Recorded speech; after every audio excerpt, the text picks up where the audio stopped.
1 2 3 4 7 8 9 10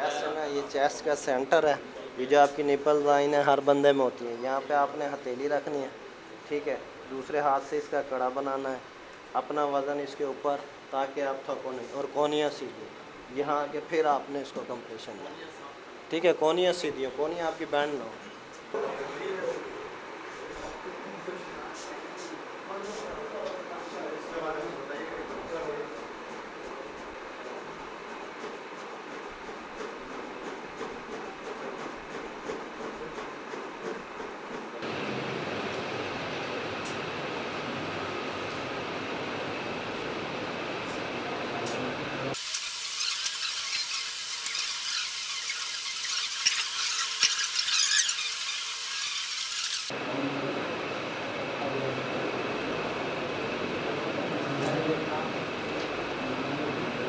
देखें भी, ये आपका ही साथी है, इसने पट्टी की है।